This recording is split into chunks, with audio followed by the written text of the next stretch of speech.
Che, Fede, decime, vos ahora que se suspendió la fecha FIFA en Conmebol, ¿estás para jugar en alguna otra selección?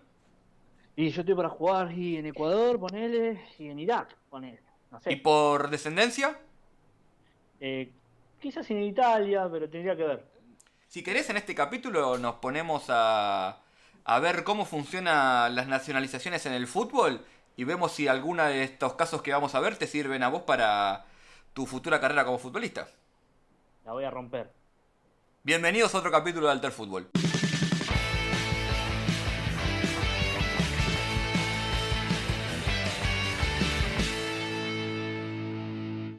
Bueno, hola, bienvenidos a otro capítulo de Alter Fútbol. Volvimos ahora, vamos a tratar de tener el ciclo más constante, pero lo que importa es que estamos acá. Fede, ¿cómo va? ¿Todo bien?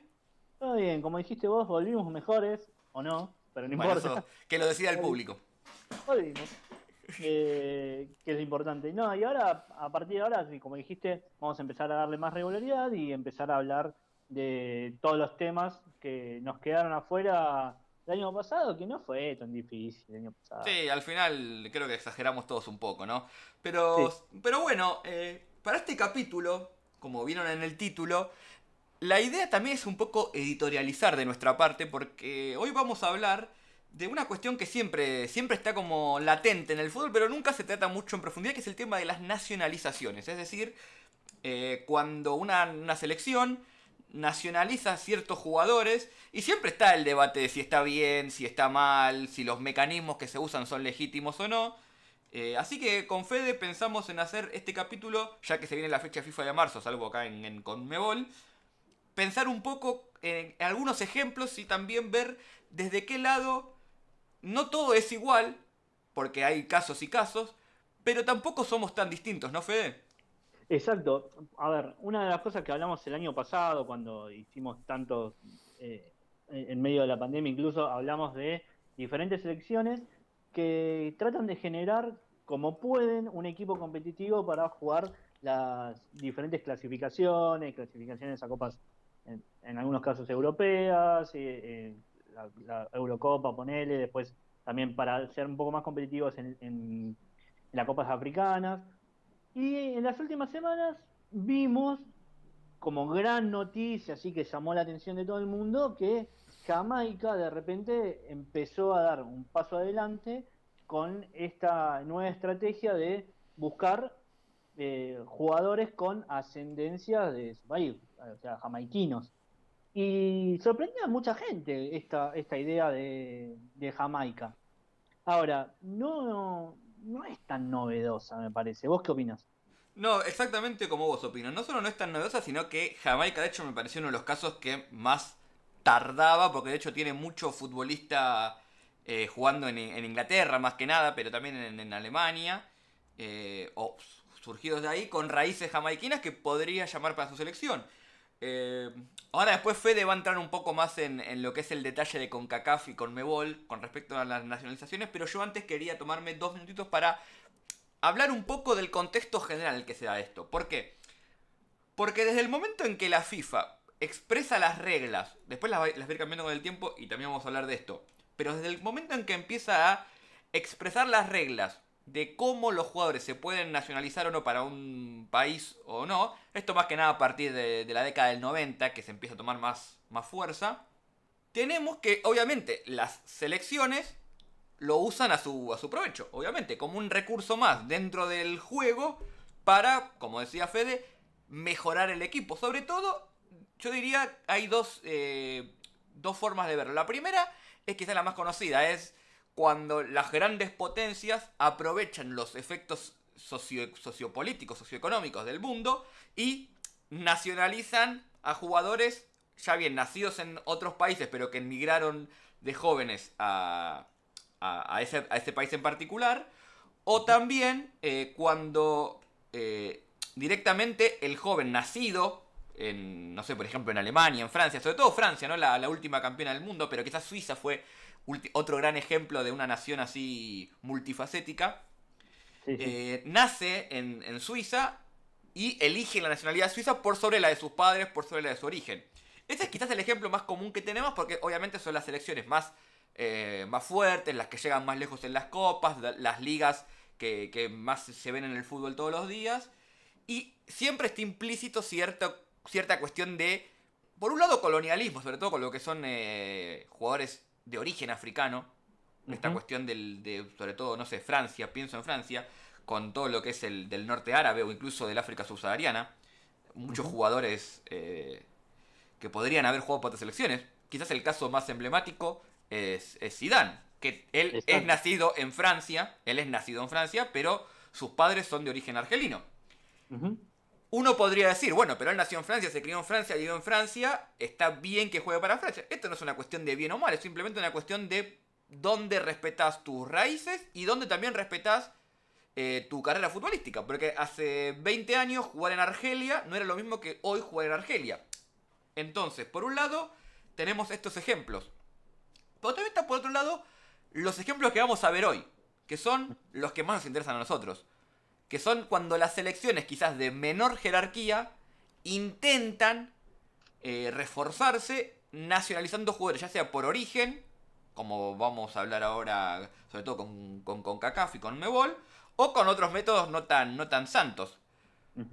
Pero no es tan sencillo, porque no es solo cuestión de que el futbolista tenga la nacionalidad, el pasaporte y uno lo pueda nacionalizar, sino que generalmente cuando está la posibilidad se entabla una negociación con el futbolista para que venga a tu selección. El primer criterio que se suele marcar obviamente es el nivel de la selección, porque un futbolista no va a regalar su nombre para después ir a jugar contra San Marino y perder 10-0. Exacto. Bueno, ahí hay algo que es importante, porque también tiene que ver con qué armado vos le das a eso. Y después, también seamos claros, depende el nivel de competitividad que puede tener ese jugador en la selección principal. Claro. Por ejemplo, lo que vamos a hablar ahora, por ejemplo, en el caso de Jamaica. Sí.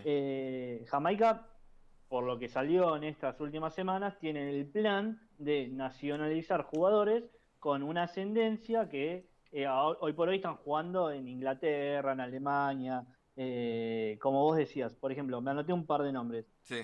Michail Antonio, Max Arrow, Andre Gay, todos jugadores que están entre primera, segunda o tercera división, principalmente primera y segunda división de la Premier League, sí, que tienen una ascendencia que le permite sí poner un pie y sí ya pensar en clasificar a la de Qatar. Exactamente. Entonces, esto que dice Fede es tal cual. Primero buscas el nivel, sobre todo en selecciones de mediano término no puedes traer a cualquier jugador. Quizás sí en selecciones más que se forman con jugadores de las ligas locales amateur, ya un jugador de una segunda división en Europa, cualquier país, ya es un salto de calidad, pero que ya es profesional. Con todo lo que eso implica. Entrena todos los días, tiene un desarrollo técnico superior, tiene un roce competitivo más importante, pero en selecciones como por ejemplo Jamaica, necesitas que los jugadores locales, sobre todo son por ejemplo un nivel de MLS, necesitas jugadores que estén por encima de ese nivel para que te rinda traerlos, porque después la federación, que esto es lo otro que quiero agregar, tiene que hacer una especie de inversión en, por ejemplo, mejorar las instalaciones. Lo vimos, por ejemplo, en el caso de Madagascar, cuando empezó a nacionalizar jugadores en África, franceses. En la década del 90 no tenían ni siquiera un lugar donde concentrar. Entonces tuvieron que crear un lugar con instalaciones adecuadas, entrenamiento adecuado. Todo el tema de los viajes, que es un gasto que quizás para una selección grande es menor, pero para una selección chica que no tiene tantos fondos, tener que 4 o 5 veces por año gastar varios miles de dólares en pasajes, alojamiento, todo lo que es logística, es un gasto fuerte. Es un gasto importante. Es un gasto importante, con lo cual tiene que estar a la altura de ese gasto. Y después, obviamente, lo que se da es un proceso que yo a veces diría que es de círculo virtuoso, donde si a la selección la primera camada de jugadores nacionalizados le acepta, la segunda es más fácil. Y la tercera, la cuarta, ni hablar. Entonces, darle forma a ese proceso lleva su tiempo. Y eso quizás a veces lo tenemos muy claro, por ejemplo, en África, que lo hemos visto mucho en este podcast, Cabo Verde, Madagascar, cito ejemplos, incluso Argelia, que se forma, o Marruecos, ahora últimamente con muchos jugadores nacidos en territorio europeo que eligen al no tener chances en la selección mayor, jugar en una selección de segundo orden, pero con cierto nombre, porque Argelia te clasifica un mundial, gana una Copa Africana de Naciones, te sube el valor de ser convocado, te sube el valor. Ahora, Fede, te pregunto yo, en Conmebol y en CONCACAF, ¿cómo ves este tema?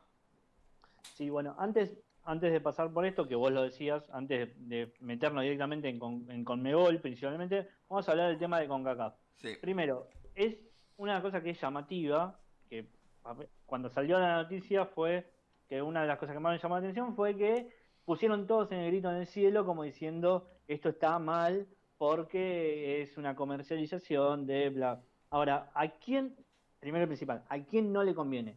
No le conviene, entre otras cosas, a dos grandes potencias que van a tener un nuevo rival mucho más cercano.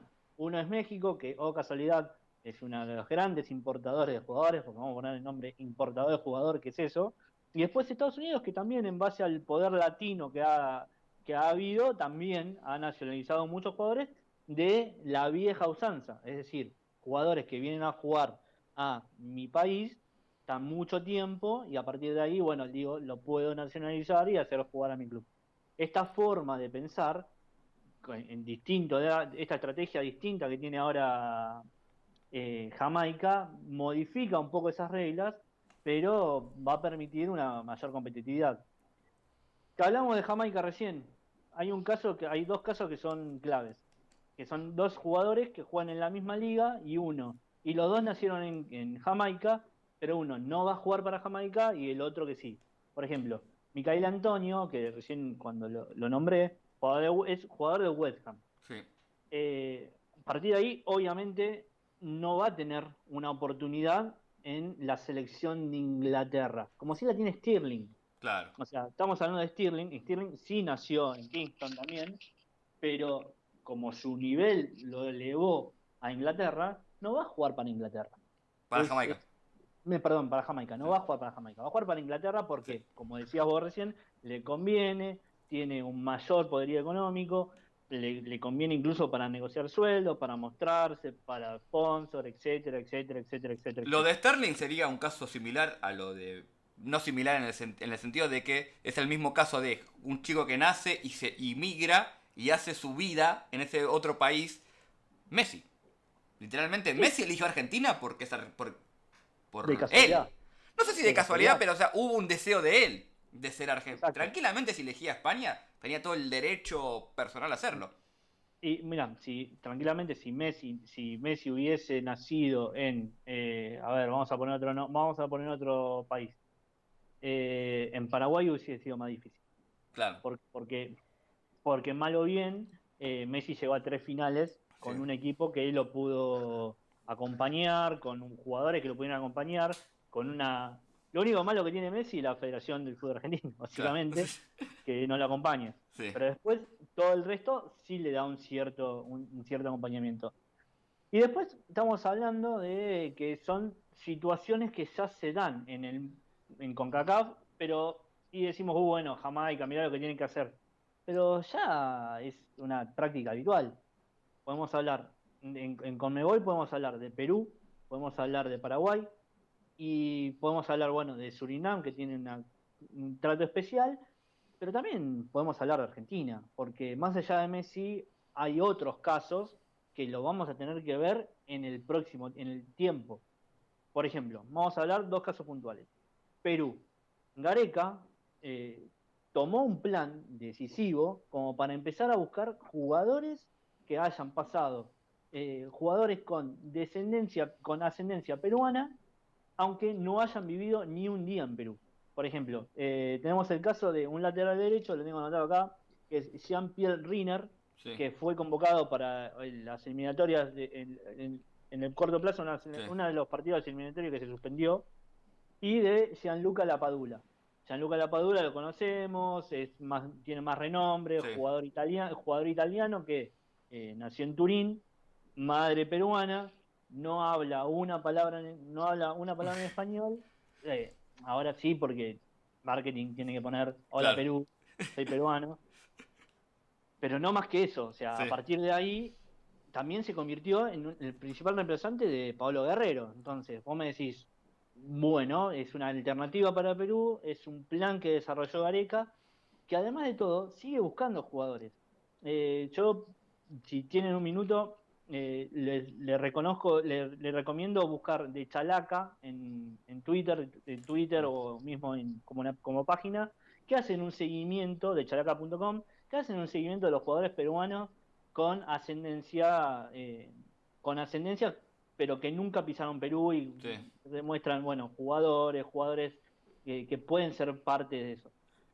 Como también lo hizo Axem hace un tiempo con jugadores argentinos que tienen entre 17 y 22 años, que están repartidos por diferentes partes del mundo y que quizás no están muy a la vista de de los argentinos, pero que sí pueden funcionar en cualquier caso.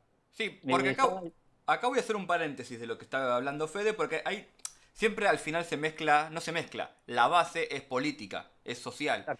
¿Por qué?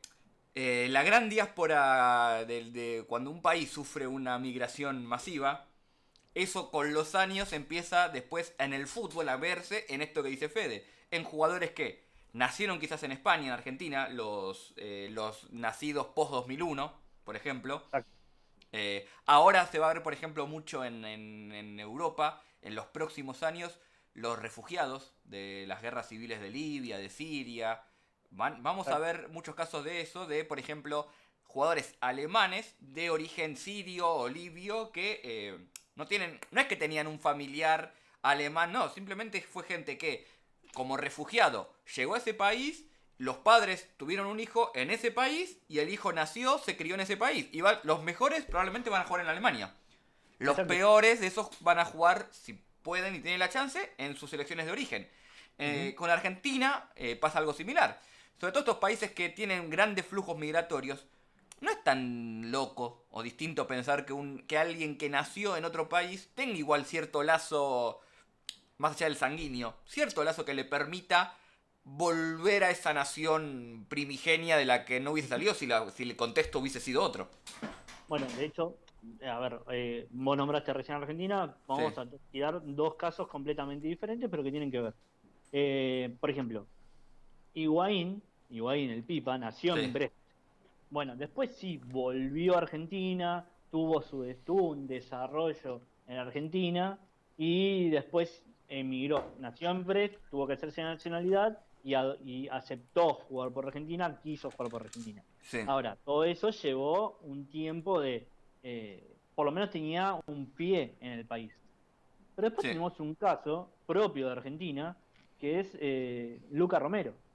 Luca Romero, que ahora parece el nuevo Messi, que todos lo pensamos como que va a ser la próxima estrella de la selección, hago comillas porque la verdad no sabemos, sí. tiene 16 años, pero ya lo damos como un jugadorazo. El chico, la realidad es que no vivió ni siquiera un minuto en Argentina, vino de vacaciones a ver a los abuelos en el sur del conurbano, para que tengamos una idea. Luca Romero nació en Durango, en México, cuando su papá jugaba en México, porque era un jugador de fútbol, claramente, que pasó por Quilmes, por Atlético Mm. Rafaela, por varios equipos, pero después se fue a jugar a España cuando su padre estaba jugando en la B o en la tercera española, y a partir de ahí no pisó nunca más Argentina, Claro, no conoce lo que es la vida acá. Entonces, ese chico ya eligió jugar para Argentina en el sub-17 y ya vistió la camiseta argentina y él dice que quiere jugar en Argentina. Pero la realidad es que no tiene absolutamente nada que ver con cualquier jugador que salga de San Lorenzo, de San Lorenzo, de Huracán, de River, de Boca o de quien sea, porque termina siendo un nacionalizado. claro, o sea, esto también un poco lo que nos muestra es esta cuestión de que eh, un poco no es solo el sentimiento, sino también a veces el nivel, el nivel de la selección, Exacto. lo que te lleva a elegir, también las cuestiones familiares, quizás si el padre, no sé, no conozco el caso particular de Romero, si el padre de Dradrachet jugó para Argentina, hay padres que no, hay Exacto. entornos que no, y otros que sí, entonces es una cuestión muy compleja, pero bueno, un poco lo que estamos queriendo mostrar un poco con esto es es cómo todo tiene que ver con todo y cómo no hay dos casos iguales y que quizás no hay que apresurarse con los juicios de valor respecto a si está bien o está mal.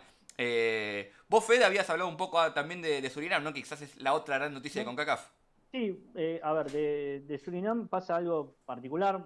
También, para cerrarlo de Argentina, Sí. vemos casos de que tenemos cosas muy cerca. Tenemos Perú, tenemos Paraguay, que todo el tiempo completamente se llevan jugadores nuestros que no rinden o Sí. que no llegan. Caso de Gastón Jiménez, caso en su momento de Jonathan Santana, que no sé por qué, Ortigosa. pero, no, Jugó un Ortigosa, mundial. bueno, pero sí, exacto. Bueno, pero en ese caso de última había una pata un poco Mm. más.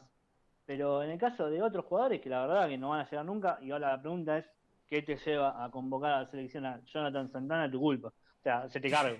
Porque lo convocaste y te tenés que hacer cargo. Pero bueno, más allá de eso, vos recién dijiste algo de Surinam, lo nombraste, que tiene un caso puntual. Es el Estado también se mete para que la selección de fútbol pueda desarrollar algo más. O sea, en Surinam, como ya hemos visto y Nahuel ha dicho en diferentes, en otros podcasts, en otros episodios, Surinam no permite la doble nacionalidad. Entonces, ¿el Estado qué hizo? Necesitan, por decisión de lo que sea, necesitan mejorar el fútbol, los deportes.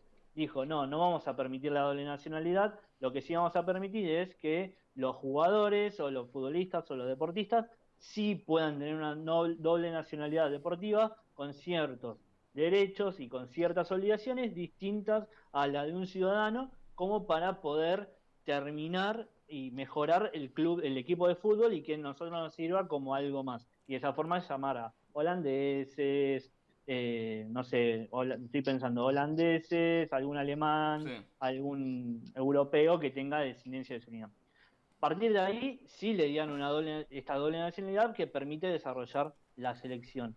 Y de esta forma, como el Estado también se metió para que esto se desarrolle. Esto no pasa solamente acá. Hay un montón de veces que se hacen de manera truculenta para que los jugadores terminen desarrollándose. De hecho, incluso estoy pensando, hasta hablamos con uno. ¿Con quién? Ah, sí. Fue, Con Tagliabue. exacto, O sea, Tagliabue se exacto. nacionalizó, ya está jugando pero legalmente, hizo todo el proceso. Sí, Pasa pero se que lo imputaron. si en el caso de él sí hubo un decreto permitiéndolo, sí, es verdad, Exacto. es verdad. Pero ahí también vos tenés la incidencia del Estado para Claro. desarrollar un deporte. Bueno, y vos seguramente tenés otros datos más. Bueno, sí, porque en realidad todo esto que estamos hablando tiene que ver con cómo la FIFA fue cambiando las reglas. De hecho, el último cambio se dio el año pasado, donde dice que si vos jugaste en una selección solo creo que menos de 3 partidos hasta los 21 años, podés cambiar. ¿Por qué? Porque estaba el caso de Munir el Haddadi, de salido del Sí, Barcelona, rápidamente lo convocó España y después no lo usó más. Entonces ahora él quiere jugar en Marruecos y es como el caso del precedente. Entonces, esto también pasa, tipo las naciones más grandes te abrochan, por decirlo así, rápido, te convocan a los 18 años, te hacen jugar un partido. Acá quizás el ejemplo más claro es Icardi, exacto. sin contar a Messi, obviamente. Eh, No. No, pará Icardi que que, sí, también convocaron a Funes Mori para abrocharlo y ahora se lo quiere llevar a México, ¿eh? claro, bueno, Ojo. justamente esta nueva ley. Mm. Pero estas leyes van cambiando con el tiempo, ¿por qué? Porque la FIFA lo que va haciendo es una especie de balance entre lo que es, entre 10 comillas, justicia deportiva y no cortarle la carrera a los jugadores. Porque jugar en una selección para un jugador que tiene la posibilidad es parte de su carrera. O sea, le aumenta el Exacto. valor, le aumenta la visibilidad, le aumenta el prestigio. Entonces hay que tener cierto, ¿cómo decirlo? Cierta condescendencia con ese caso. Pero en un primer momento, la FIFA te permitía jugar con cualquier selección para la que vos tengas nacionalidad. Así a secas. Entonces, ¿qué pasaba? Hay muchos países donde por un decreto real vos podés tener la nacionalidad de ese país. Entonces, voy con dos ejemplos muy claros y hay uno que es el caso precedente para estos cambios que vamos a contar ahora. Bahrein y Qatar, dos países del Golfo Árabe, obviamente monarquías musulmanas. eh, Sí. ¿Cómo hacían para intentar mejorar su selección cuando no tenían futbolistas locales del nivel? Bueno, Comprando com- clubes de fútbol. No, antes de comprar Ah, clubes de fútbol, compraban los futbolistas, los traían a Qatar o a Bahrein, y los que más o menos veían que se adaptaban, que jugaban mejor, decreto real, nacionalizado, a jugar con Qatar.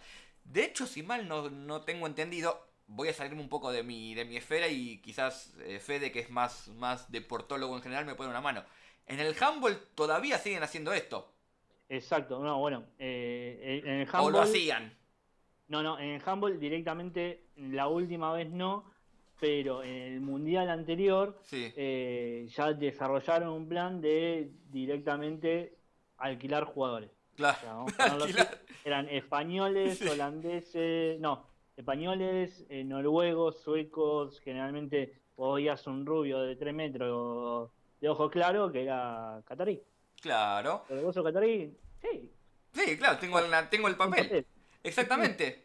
Bueno, el caso de Qatar fue tan grande, grave, como quiera llamarlo, porque de repente pasó de tener jugadores locales a llenarse de brasileros, que, Exacto. y sobre todo senegaleses, muchos senegaleses, y hubo tres, yo diría cuatro en realidad, cuatro casos clave, porque tres que no tuvieron problemas para jugar, uno que llegó a jugar un par de partidos.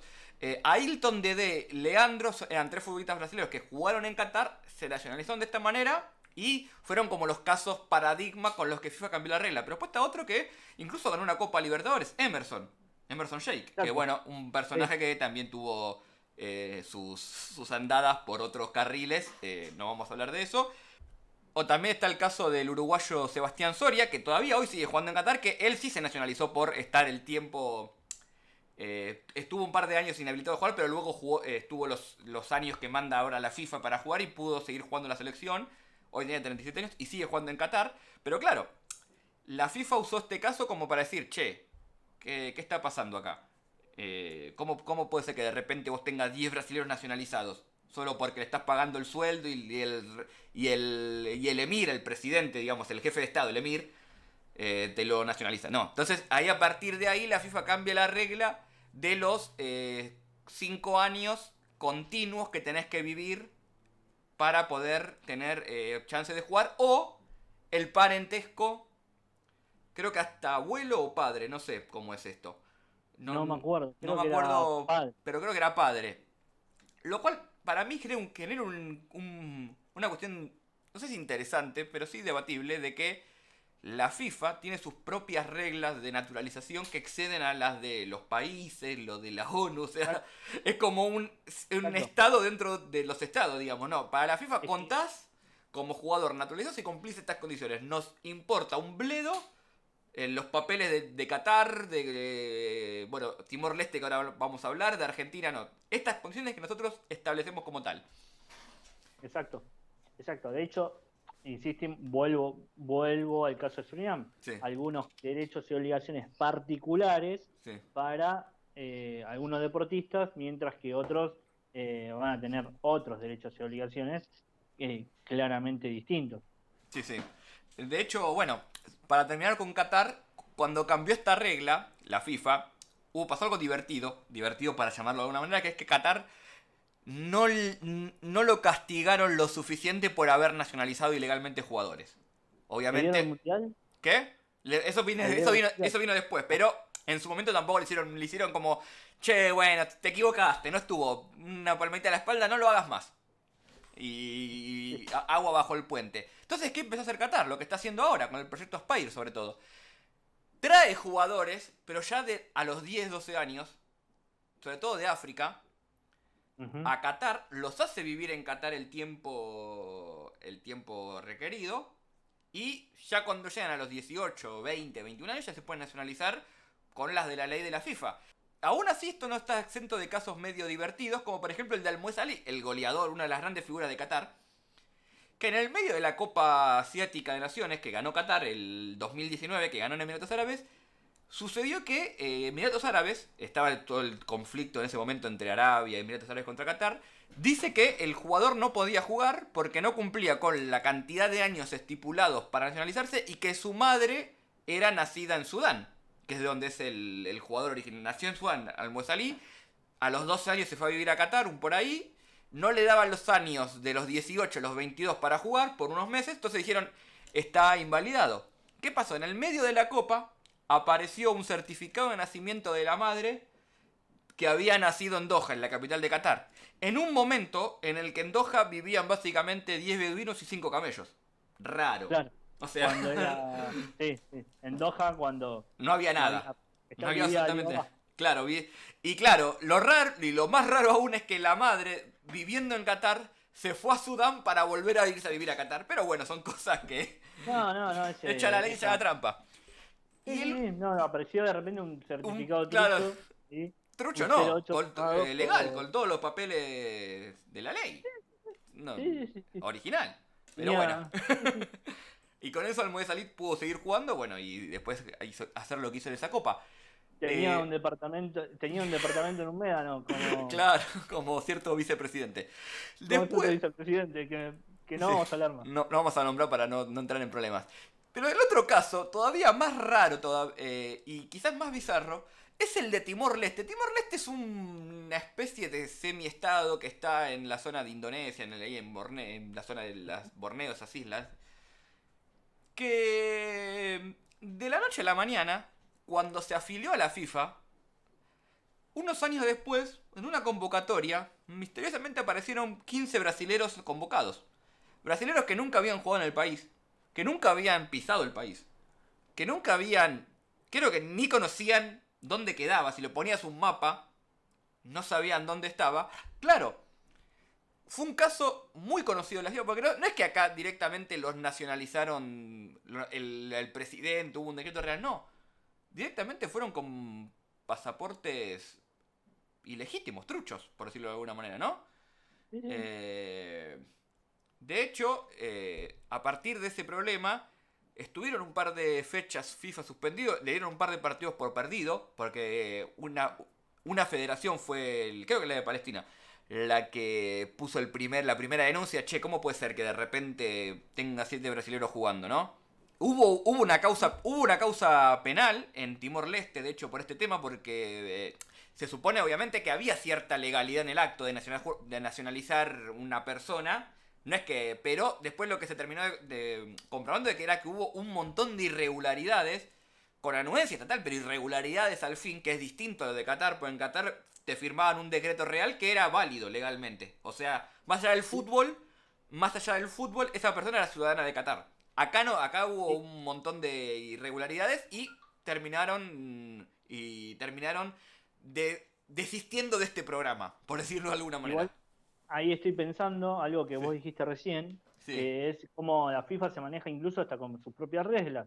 Sí. Porque estoy pensando, ¿quién le dijo que no? ¿Quién le puso un freno? Según lo que dijiste, después de último lo chequeamos. La primera denuncia fue de Palestina. De Palestina. Sí. Y estoy pensando, ¿Timor-Leste está en la ONU? La verdad no sé. ¿Está? Bueno, Vamos a chequearlo. No sé, ahora se puede chequear, pero Sí. de repente, ya tenés, antes de chequearlo, todavía lo podemos hacer en vivo, no pasa nada, es como Sí. si estuviéramos hablando. Sí, sí. Fíjate que Palestina, que sí no es un estado reconocido por diferentes países del mundo y que tiene algunas dificultades como para ingresar en diferentes organizaciones mundiales, Sí. sí Está en la ONU, Timor-Leste. ¿Está? Sí, sí, sí. Bueno. Es más, perdón, agrego que la ONU tuvo que ver con su independencia. O su pseudo-independencia. Es complicado. Bueno. No entra en el caso, pero está. Bueno, pero vamos a lo mismo. O Sí. sea, es una semidependencia que no Sí. termina de ser una dependencia y te das cuenta como la FIFA maneja unas propias reglas con países o semipaíses o semiestados Sí. que no terminan que no entrarían en un mano a mano entre países por diferentes situaciones. A eso me refiero. Fíjate Sí, bueno, que no es- la FIFA es una hay- organización. dicho. Esto ya lo hemos hablado, creo. La FIFA es una especie de ONU aparte, con sus reglas propias. De Exacto. hecho, hay países, estados reconocidos que no son parte de la FIFA. Y hay estados que no son reconocidos, y que no están incluso en la ONU algunos, y que sí están en la FIFA. Hay Exacto. territorios, no sé, por ejemplo, pienso en los territorios asociados a Estados Unidos. Guam, un Exacto. ejemplo, que está en la Sí. FIFA como si fuese un estado y no lo es parte de Estados Unidos. Hay otros ejemplos más. Bueno, eso es parte de la geopolítica de la FIFA, y que también tiene sus reglas particulares, y es un tema que estaría bueno quizás para otro capítulo, verlo bien, cómo funciona esta estrategia de reconocimiento de la FIFA como país, o sea, por más que no seas un país con todas las reglas, pero ya estás en la FIFA. Pero por eso reitero lo otro Sí, que dijiste vos. Fíjate que tiene sus propias reglas de nacionalización, tiene sus propias reglas de trabajo y tiene sus propias reglas de cómo asocio a tal o cual jugador, exactamente. más allá de la ley normal de, primero, cada estado, Sí. después de cada región y después obviamente, de cada nación. Exactamente. Así que, Fede, me parece que hemos hecho un pantallazo más que completo, ¿no? Por todo el tema de naturalizaciones en la FIFA, ¿no? Fuimos desde los casos más comunes del primer mundo, aprovechando, si se Exacto. quiere, su condición política y económica de superioridad. Después fuimos a las nacionalizaciones legales, digamos, que se fueron haciendo, aprovechando las descendencias y los llamados. Y después pasamos directamente a las cuestiones un poquito más turbias, ¿no? Pero me parece que cubrimos todo el espectro del tema y también mostramos un poco cómo no es algo raro, sino que es algo que pasa en todos lados y que en última instancia, el fin último, es mejorar el equipo Los mejores equipos. que juega en cancha. Ujú. Exactamente, y también alejándonos un poco de qué pasa, y acá sí vamos, qué pasaría en Argentina Sí, si tanto que muchas veces se reclama, no, tienen que sí, jugar los de acá, tienen que jugar los de acá, tienen sí. que jugar los de acá. ¿Por qué tienen que jugar los de acá? Y, Si tenés otra posibilidad. claro, juegan los mejores. Esa es mi opinión. Exacto. Y no, Para mí también. y no importa, o sea, siempre dentro del marco legal, Ah, claro, no no, no va a importa. venir a jugar ahora Iniesta, Claro, porque no, claro. Pero porque juegan los Enzo Pérez saca mejores. el puesto. En Sí. primer lugar es eso, y después A porque ver, si Luca Romero es un crack y la rompe toda, no me importa un rábano para ser sí, decoroso sí. de que no conozca la 9 de julio. No me importa. No, no, no, no. Aparte, ¿por qué conocer la 9 de julio? Todo sucio. Sí, tampoco te perdés de mucho. Así que bueno, Fede, qué bueno verte nuevamente. Esperemos, vamos a ver si podemos meterle un poco más de consistencia a esto, ¿no? ¿Nos Exacto, comprometemos sí. públicamente? Nos comprometemos públicamente a que el próximo capítulo sale antes de que a mí me crezca el pelo y antes de que vos te afeites. Ah, esa es promesa. No sé si lo de afeitarse porque me están reclamando, pero va a ser una promesa que vamos a volver lo antes posible. Así que gente, bueno, ya saben cómo funciona esto. Estamos en todas las redes sociales. Instagram, Twitter, Facebook, YouTube, alterfutbol.com, La Mar en Coche. Estamos en Twitch transmitiendo. Vamos a volver a YouTube también calculo que a lo largo de marzo cuando YouTube nos levante el bloqueo de hacer vivos. Así que síganos ahí. Yo soy Nahuel Lanzón, Nahuel CTN en Twitter. Yo soy Federico Lamas, FG Lamas en Twitter y nos vemos. Nos vemos la próxima.